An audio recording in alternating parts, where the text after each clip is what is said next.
right, so hi everybody, Marquise Cooper here with another Emerging Leaders Conversation. Tonight we are joined by Bradley VanDerStad, class of 2015 out of Providence.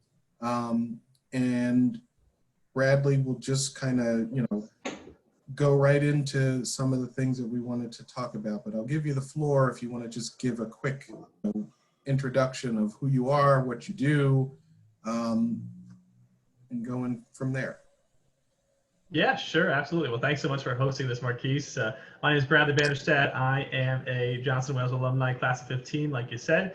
I originally am from New Jersey. I came up, originally I wanted to be a cruise ship director when I came sweeping into Providence in 2012. Plans have changed since then, but I'm happily jumping into entrepreneurship, trying to run my business, and I'm excited to talk to you. What part of Jersey? Wayne, New Jersey, about 40 minutes outside New York. All right, so I can't believe, well, we probably did talk about this at some point when we were both on campus, but I'm a Jersey transplant too. I'm from South Jersey, right over the bridge from Philly. Okay, Pork Roll territory. Cherry Hill, like 20 minutes from Cherry Hill area, Nice. So. I'll keep my South Jersey comments to myself. Thank you, and naturally speaking, Sure. quasi-New Yorkers up there in North Jersey. But anyway, what was funny was, and I don't know if you, same thing, we did have a lot of, I feel like, Jersey and New York transplants at the Providence campus, which was kind of refreshing to, see some, not necessarily familiar faces, but folks that you had that in common with, which was nice. Yeah, I guess there's just so many of us. Yeah. And we end up migrating to New England, so, and then we end up liking it here. So. Sure, I did. So tell us a bit about what you have going on right now, Bradley, in terms of what you're doing and some of the ventures that you're involved with in the Providence area.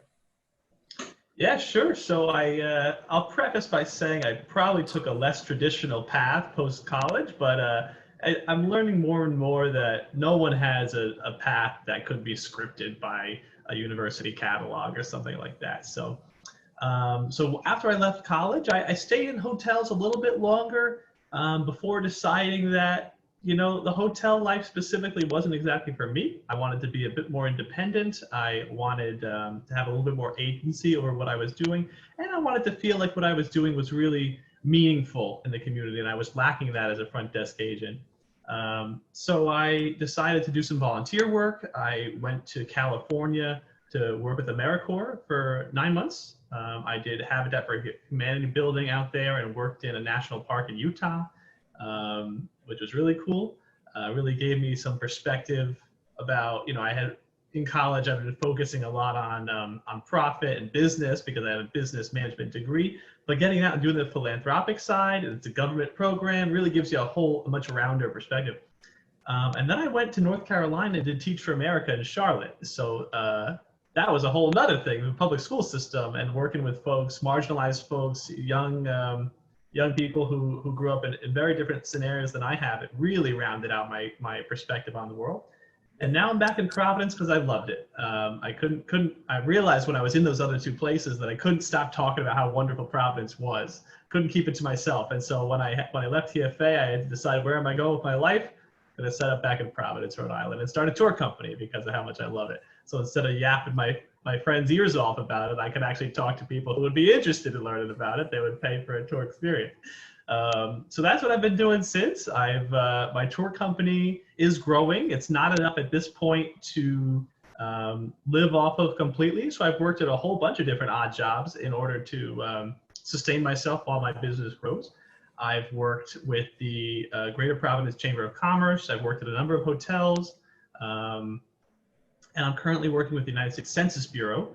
But I always have my real main goal of building my business up to the point where I can employ people, I can live comfortably off of that. So that's kind of where I'm still at, the growth stage of my tourism business. And in that, so I'm glad that you kind of bring up the whole process of building a business and you say that you're in the growth stage now.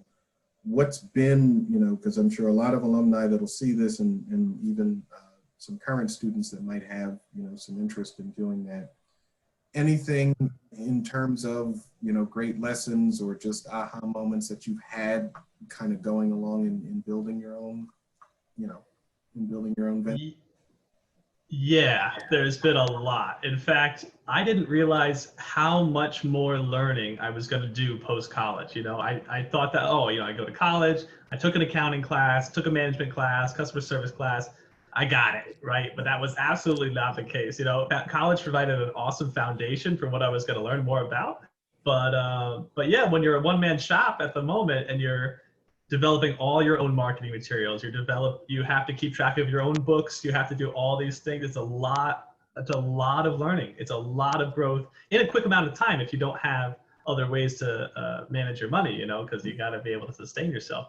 So yeah, I also learned that you have to be able to, everything you commit to, you have to be able to do as one person. I meet a lot of people who have ideas for tourism, right? They say, oh, you should do this. You should, get a boat and go out on the Narragansett Bay. And you should buy a helicopter. I'm like, okay, fabulous. It's all wonderful ideas.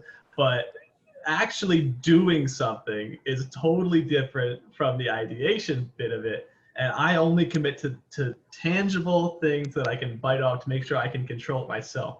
So my you website, can't go and get the helicopter tomorrow is what you're saying. I don't have the means for it. I don't have a license for it. There's a lot of obstacles people don't consider. And, I don't want to frame myself as someone who's not idealistic. Like, I have big dreams for my business and I think it can really go places. And in fact, I want to be able to say that I elevated Providence as a tourism destination one day. That's my vision for it. But yeah, no, there's a lot of obstacles. I'm trying to be pragmatic is, I guess, the best way to say it in my business growth. Yeah. And you mentioned a great point in terms of, you say that your ultimate goal is to be a part of elevating the tourism scene for the Providence area. And how, did you go about crafting, a vision or a goal or something that you wanted to work towards? Because I think a lot of times we get caught up in our ideas or in what we want to do, but we don't get to the point of actually developing tangible goals, working toward a vision, working towards something that we want to accomplish, and just kind of laying all that out. So what was your process, or what is your current process in laying out, making it to, making Providence the best tourism scene? Yeah, it sounds like a big bite when you say it all at once, like elevating Providence from a tourism destination, right? It's a big thing, but it just comes one step at a time with steps that one person can manage. And that's really it. The first thing I did was apply for my LLC with the state. And that took a little bit of learning to what was the best business formation that I could select and pay for. And then I built a website. I'd never done that before, but I went on Wix and I kind of put something together that was gonna work, and I said, okay, I researched my tour. Okay, well, I got the library, every single thing. It's just a one step at a time process. So don't, if you say you want to elevate the tourism in Providence, don't plan on developing a $100,000 marketing campaign that's going to reach, but especially if you've never done that before, you know what I mean? Just start with something that you can manage, you can bite off as one person, because you can't even necessarily count on someone else to be around. Sometimes you'll make a plan with somebody else and they'll have plans change. So I try to keep really tight control over my goals, and I only make them if I know that they're accomplishable. And that way, when I accomplish them, I feel confident. Like, oh yeah, I could do that, and then I can do the next one. So it's just a continuous process of setting a small, attainable goal, achieving it, and make it another one. You have a mentor, Bradley? I wish I did. I've certainly reached out a lot to professors at the school at Johnson & Wales. They've been incredibly helpful with my business. I reached out to Professor Thorson about entrepreneurial finance. He gave me a book. He told me a lot about things. He gave me advice about being a blue team and a red team, and this was really valuable to me. So I'm everyone is blue team or red team. You know, I'm blue team. I'm the ideas guy. I go, okay, what about this? What about this? What about this? And then I need a red team person to say, okay, what's realistic? Let's bring you down to earth here. What's accomplishable? You know. I'm sorry, what is the significance of blue and red? Is that like a learning thing, or what is that exactly? You know, I think it's just a metaphor. I'm not sure exactly why they chose the colors Okay. blue and red, but one of them drives the business, and one of them makes it more tangible and more Gotcha. real. And so at the onset of my business building, I was a little bit less practical. I was going to buy a bus, and I was going to do all these things. I don't know how to fix a bus. What if it broke on the side of the road? You know, so considering these things was really important. So he kind of gave me a little bit more perspective on the decision before I was going to make it. I was also getting ready to take out a giant loan to do a big investment into some infrastructure that wasn't necessarily going to be successful. And so he kind of talked me out of that.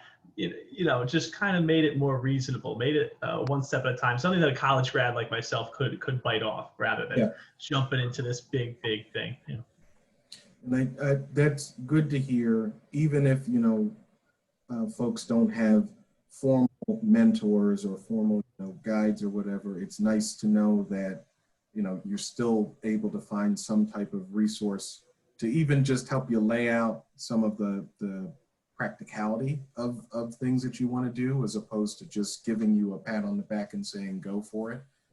So yes, something that hopefully everybody, you know, takes away from this is that even if you don't have a formal mentor, always try and make sure that you find someone that's somewhat versed or well versed in the industry, or in, you know, whatever particular area that you're trying to get into, to give you just, you know, even if it's just to bounce ideas and stuff off of. So absolutely. And actually, you know, there's an organization called SCORE, which is funded by the federal government, and they take folks who are retired from their industry. I'm not sure if you heard of this. They take folks who retired from their industry, and they do free business advice for anybody who's interested. So you can go to the SCORE website, just Google SCORE, and tell them what you're interested in doing, and they'll try to match you with a volunteer mentor. So I have used their service a number of times when I was first getting started, not necessarily recently, but it was an incredible launch point for me. do they have like folks assigned to different regions or different areas, or like were you able to find someone in the New England area, or? Yeah, oh yeah, I met him down in South Kingstown, so just 30 minutes drive from me. And he actually used to work at the World Bank. Oh, wow. His name was Oscar. Yeah, and so he had a lot of experience looking over business plans, and that's what I had submitted, because at that time I was still establishing my business plan. And so yeah, Oscar helped me like a tremendous amount, like really fine tuning my business plan before I made my first real move there. So that was really productive. Mm-hmm. All right. And lastly, you know, do you have a particular, whether it be a quote, a mantra, a phrase, or just something to kind of live by, or that you repeat in your head, you know, when times either get hard or when you're trying to accomplish something? Do you have a saying or anything that you kind of is your guiding star? Gravitate to?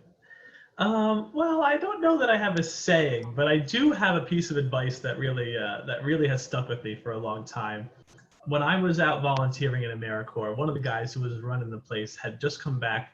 I don't know if he just came back, but he had done the Peace Corps at some point, and he told me that you know, he went to, I think it was Ukraine or Belarus. I think it was Belarus. And he had set up this whole big English program over there. For 2 years, he ran it as the Peace Corps guy. As soon as he left, they scrapped it. They were done with it. And he said he wondered why that happened. And it was because it was an American program in Belarus. It was not for them. So he said it's best, if you want to help the world, to do it in a place that's your own.